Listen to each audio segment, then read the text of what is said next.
Setelah Erwin pulang ke rumah, ia langsung mencari keberadaan ayahnya. Ternyata ayahnya sedang berbaring lemah di kamarnya. Dia langsung memeluk dan menanyakan keadaan ayahnya. "Ayah, apakah ayah baik-baik saja?" "Ayah baik-baik saja, nak. Hanya perlu istirahat. Nanti juga sembuh sendiri," jawab ayahnya. Erwin yang masih penasaran tentang siapa adik perempuannya, langsung menanyakan hal itu kepada ayahnya. "Oh iya ayah, kata ayah aku punya adik perempuan. Siapa dia dan di mana sekarang?" Pak Fernandes menghembuskan nafasnya.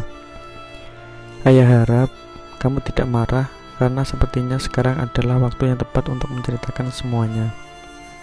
"Tidak ayah, aku tidak akan marah. Karena jujur, dari dulu aku pengen punya adik perempuan," jawab Erwin dengan antusiasnya. "Baiklah nak. Sebenarnya ayah mempunyai istri selain ibumu. Namanya Bu Hana. Dari Bu Hana, ayah mempunyai anak yang tidak lain adalah adik perempuanmu. Namanya Ashfi. Dulu mereka tinggal di kota A. Tapi sekarang ayah tidak tahu bagaimana kabar mereka. Ayah harap kamu bisa menolong ayah dengan mencari keberadaan mereka dan ajak mereka ke sini. Karena ayah sangat merindukan mereka. Ayah sangat merasa bersalah karena dulu sudah menelantarkan mereka," jelas Pak Fernandes. Erwin yang mendengarkan penjelasan ayahnya, ia sangat terkejut. Apa iya adik perempuannya itu adalah orang yang selama ini dicintainya?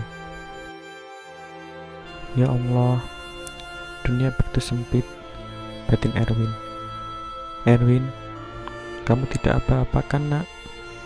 Kamu tidak marah kan sama ayah?" tanya Fernandes melihat anaknya yang hanya diam tak menjawab penjelasannya. Lamunan Erwin langsung buyar mendengar pertanyaan ayahnya. "Oh, enggak kok ya." Erwin hanya kaget saja. "Ayah tenang saja. Aku akan membawa mereka ke sini karena aku tahu di mana mereka sekarang," jelasnya. Fernandes kebingungan mendengar jawaban anaknya itu. "Maksud kamu gimana, Erwin?"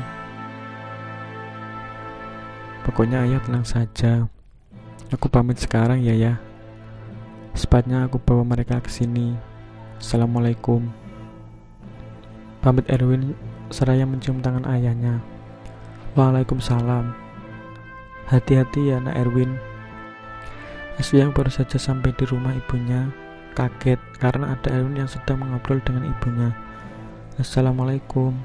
Aswi mengucap salam kepada mereka dan langsung dijawab dengan kompak, "Waalaikumsalam." "Loh, Aswi, sini nak, duduk," ajak Ibu Hana. "Iya Bu." "Oh iya, Mas Erwin ada keperluan apa datang ke sini?" tanya Aswi dengan rasa penasarannya.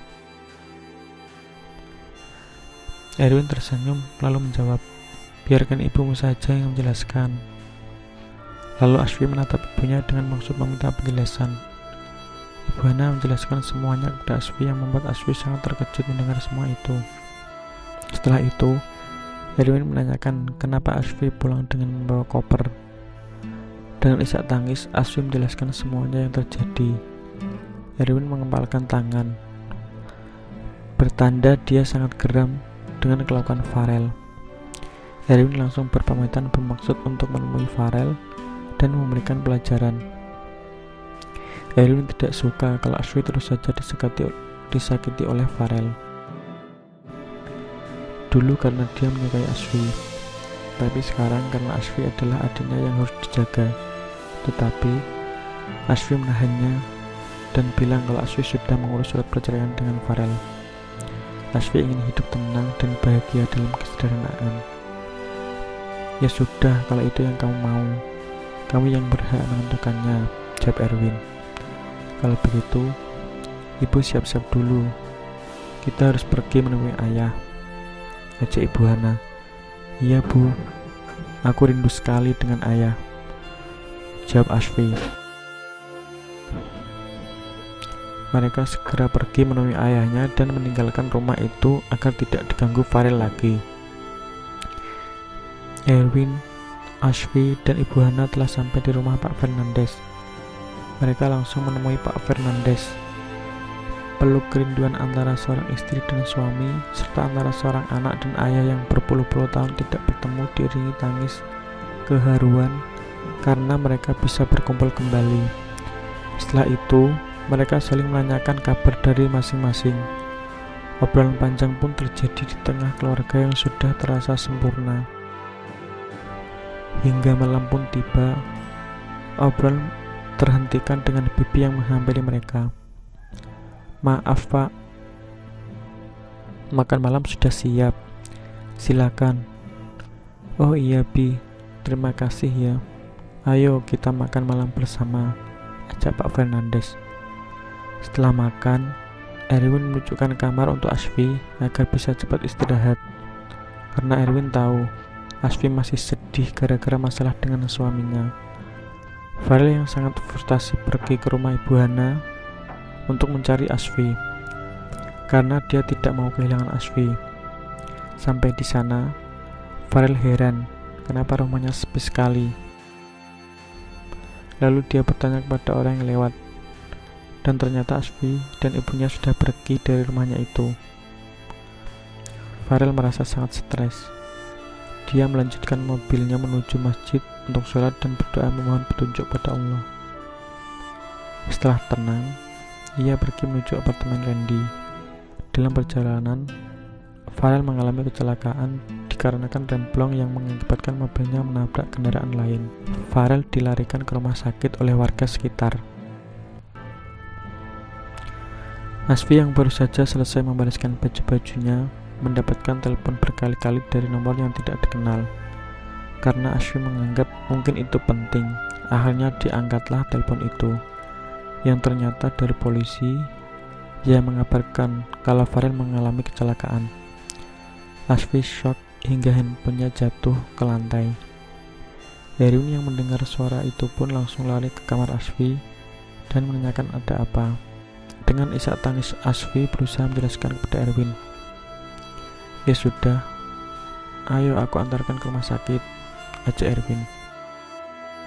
Mereka langsung bergegas pergi setelah berpamitan kepada orang tua mereka.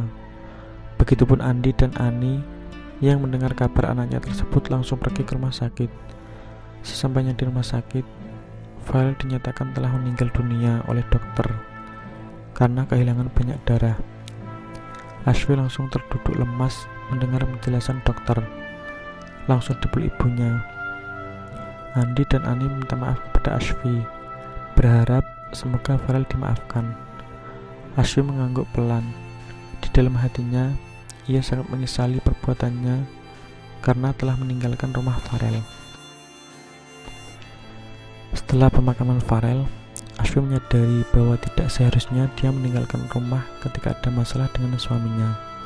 Seharusnya diselesaikan bersama, karena pernikahan itu bukan permainan. Ketika dua insan siap menikah, ketika itu pula harus siap dengan apapun yang terjadi setelah pernikahan. Namun, ketika ada musibah, yakinlah di belakangnya selalu disertai kebahagiaan. Setelah kehilangan suaminya, Ashby kembali merasa keutuhan keluarganya dan mendapatkan seorang kakak yang sangat perhatian padanya.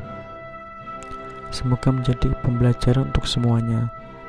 Terima kasih.